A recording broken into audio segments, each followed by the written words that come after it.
एक समय की बात है। विनायक नगर नामक गांव में 65 साल की एक औरत लीलावती रहती थी। वह अपने 2 बेटों और उनके परिवारों के साथ रहती थी। वह एक ही घर में रहते थे। लीलावती को स्वादिष्ट खाने खाने का बहुत शौक था। उसे अच्छे कपड़े पहनने का, आईने में अपने आप को देखने का बहुत शौक था। जब उसके बेटे काम पर निकल जाते, उसकी बहुएं अपने काम में व्यस्त हो जाती, मगर लीलावती को इस बात की कोई परवाह नहीं थी। बड़ी बहू, ओ बड़ी बहू, इधर आओ जरा। जी जी माँ, बोलिए। अरे, क्या तुम मुझे वो गिलास दे सकती हो जिसमें पानी रखा हुआ है? लीलावती बहुत आलसी थी। अपने बाजू में पड़ा हुआ गिलास भी वह उठा नहीं सकती थी।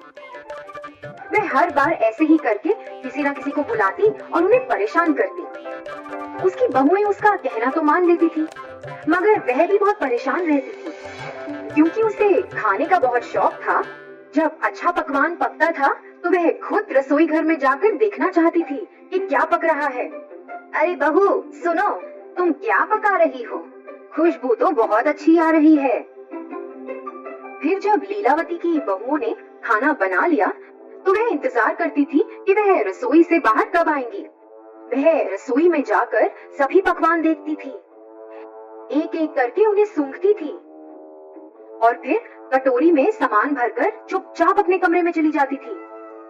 भोजन के समय बहुएं पहले सबको खाना परोसती थी, मगर जब उनकी बारी आती तो खाना कम पड़ जाता था। उन्हें पता ही नहीं था कि खाना कम कैसे पड़ जाता है। कभी कभी तो उनके पति उन्हें गुस्सा भी करते थे कि क्यों उन्होंने सही मात्रा में खाना नहीं बनाया है। ऐसा देख के लीलावती मन ही मन खूब हंसती, मगर वह अपने बेटों को कुछ नहीं कहती थी कि वह अपनी पत्नियों से ऐसे क्यों बात कर रहे हैं। फिर एक दिन लीलावती के बेटे बाजार से कुछ मिठाइयाँ लेकर आए और वो मिठाइयाँ उन्होंने अपने बच्चों के लिए रख दी। लीलावती से तो रुका ही नहीं गया। वह अपने पोते पोतियों के पास आई और मिठाई का डब्बा उनसे ले लिया। सुनो बच्चों, ये मिठाइयाँ मैं तुम लोगों में बराबरी में बांटूंगी। चलो अपनी आंखें बंद करो और अपना हाथ आगे करो बच्चों। ऐसा सुनकर बच्चों ने वैसा ही किया जैसे उनकी दादी माँ ने कहा।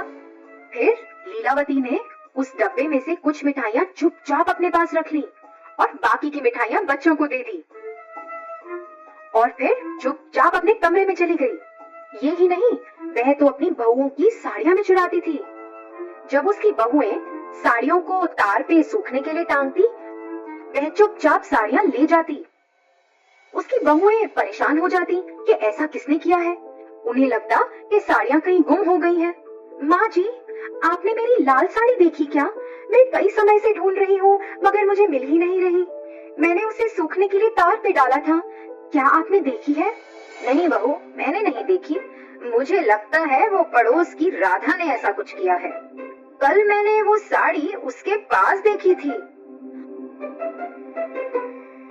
हाँ माँ जी, मेरी साड़ी भी गुम चुकी है। मुझे लगता है ये राधा का ही काम है। तुम दोनों को उसके पास जाकर बात करनी चाहिए। ऐसा बोलकर उसने अपनी बहुओं को बहकाया। जैसा उनकी सास ने कहा, वह दोनों अपनी पड़ोसी राधा के पास गईं और लड़ने लगी।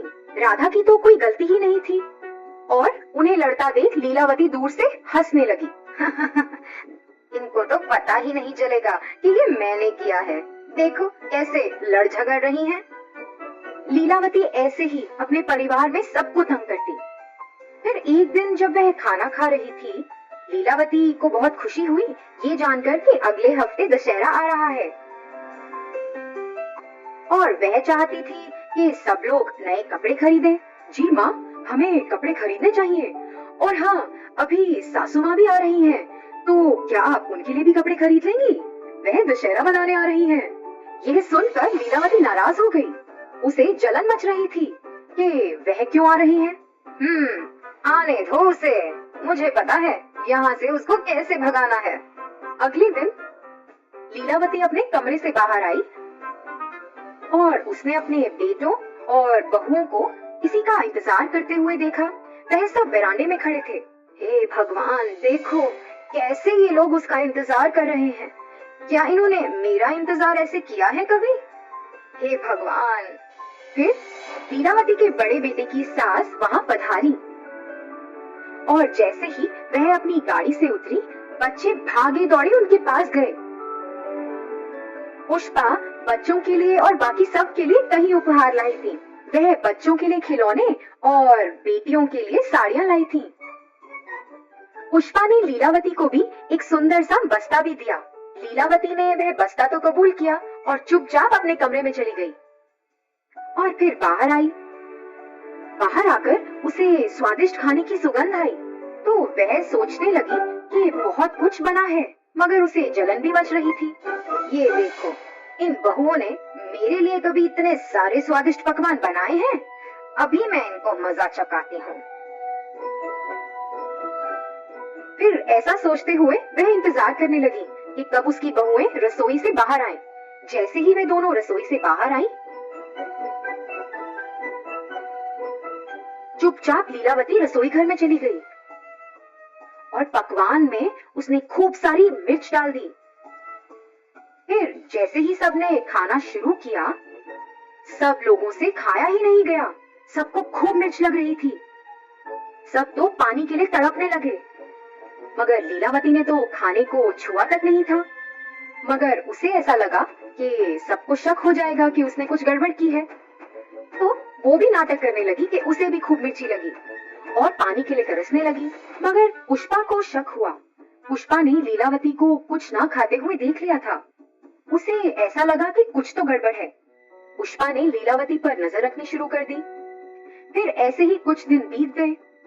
पुष्पा ने ऐसा देखा कि लीलावती बच्चों से मिठाइयां चुराती है और अपनी बहुओं की साड़ियां चुराकर उस बस्ते में रखती है। उसने यह भी देखा कि वह चुपचाप रसोई में जाके सब्जियां कटोरी में भरकर चुपचाप अपने कमरे में आ जाती है। इन 10 दिनों में पुष्पा को लीलावती के बारे में बहुत कुछ पता चला। फिर एक दिन जब सब लोग घर पर थे, पुष्पा ने सोचा कि ये सही वक्त है कि उसे सबको बताना चाहिए कि इस घर में क्या चल रहा है। लीलावती, सुनिए, क्या आप वो बस्ता ला सकती हैं जो मैंने आपको दिया था? मैं आपको वापस लौटा दूंगी। फिर ऐसा कहकर पुष्पा झट लीलावती के कमरे में गई।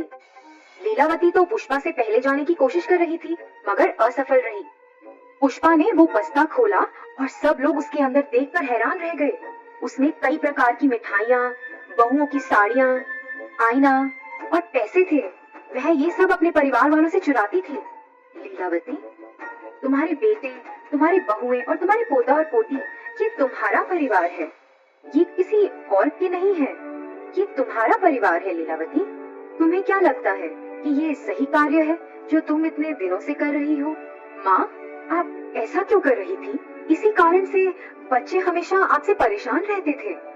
माँ, आपको नहीं लगता कि जब हम काम से घर आते हैं तो हम थके हुए होते हैं, और आपको ऐसा करने की क्या जरूरत थी? माँ, आप सबके साथ खुशी खुशी रह सकती हैं। आपने सबको कितना परेशान किया है। माँ जी, आपने ही हमें राधा के बारे में बताया था। वो मेरी कितनी अच्छी दोस्त थी। आपके झूठ की वजह से अब मेरी दोस्ती भी उससे टूट गई है। माँ जी, हमने आपका बहुत ख्याल रखा। आप ऐसा कैसे कर सकती हैं हमारे साथ? लीलावती को अपने से कम उम्र के लोगों को ऐसा कहते हुए बहुत बुरा लगा। ज्यादा बुरा इसलिए लगा कि वह उसके खुद के परिवार वाले थे। उसे एहसास हुआ कि वह कितना गलत कर रही थी और उसने सबसे माफी भी मांगी। उस दिन से लीलावती अपने बच्चों का अच्छे से ख्याल रखती थी। वह अपनी बहुओं का भी खूब ख्याल रखती थी। वह अपनी बहुओं की काम करने में मदद भी करती थी। ऐसा सब देखकर पुष्पा भी बहुत खुश हुई कि उसके रहते रहते लीलावती का हृदय परिवर्तन हुआ। तो बच्चों, इस कहानी से हमें ये सीख मिलती है कि हमें अपने पास मौजूद जिंदगी से संतुष्ट रहना चाहिए। उम्र के साथ हमें अपना व्यवहार भी बदलना चाहिए, नहीं तो इससे हमारे अपनों को चोट पहुंच सकती है।